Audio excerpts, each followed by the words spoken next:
Hello everyone, welcome back to my channel and thank you guys so much for joining me. Whoa, the microphone is like way over there.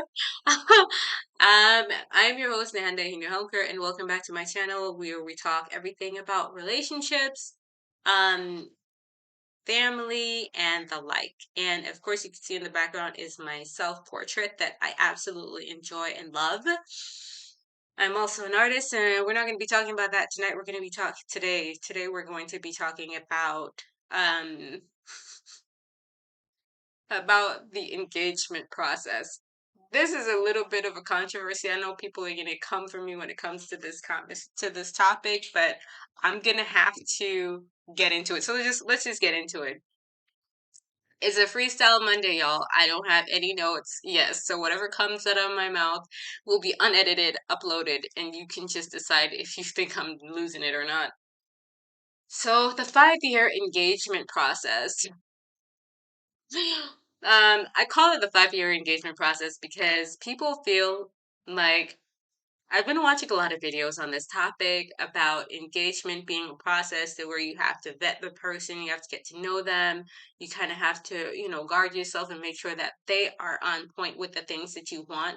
And that usually means that they have to go through like hoops and loops to prove themselves to you in a way that is preferably ending in marriage, right? So let's say, for example, your partner, I'm going to use gender roles in this conversation because I feel like it plays a big role in how things transpire.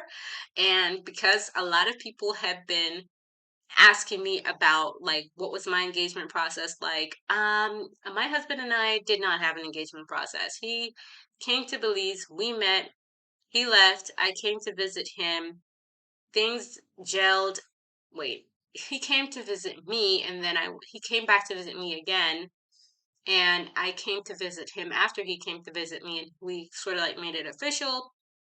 And while I was visiting him on my vacation for like I think 2 weeks, he proposed. So he didn't have a ring or anything. It was sort of like, um, well, that's cultural. So I'm not gonna get into why we didn't have an engagement ring, but we met, we dated, we got married. And that always comes as a huge shock and a big, like, thing for most modern women because most modern women believe in taking way too much time to decide whether or not they want to be in a relationship with a person.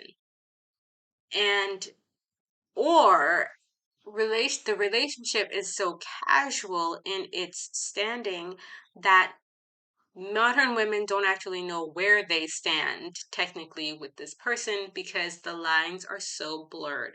Your partner might say something like, "Oh, I want to be married to you, probably, but I think that we should have a really nice wedding," or "I just want to be able to be in the right place," or whatever excuses this person may or may not give you. And let me just give people the benefit of the doubt and say that that might be all fun and good, and it really might be valid in some situations. It might be very legitimate. For the most part, if your engagement is lasting more than a year or two, this person does not have a plan for you.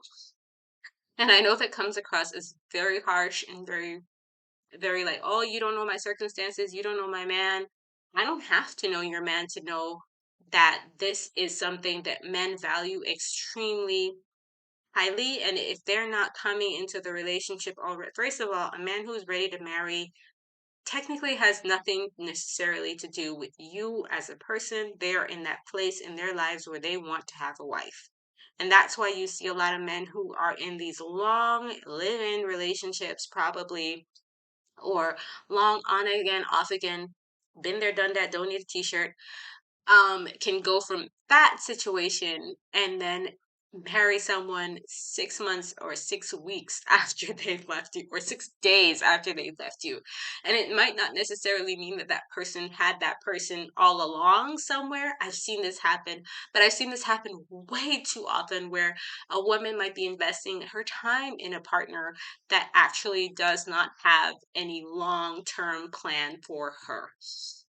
And so I really am very passionate about this topic. I feel like I'm going a lot in the direction of relationships and marriage and family because a lot of the things that I've had to overcome around this particular topic are super triggering for me. I would say all my financial issues, all of my idiosyncrasies and neuroses were kind of easy to get over. But this particular topic about family, marriage, and relationships, they just ooh, baby, baby. They just really trigger something in me because I had to really start to look at some of the hard advice that I was getting. And thank God I had people in my life who had my best interests at heart, who could surpass my hard-headedness and really tell me straight up, this guy has no plan for you.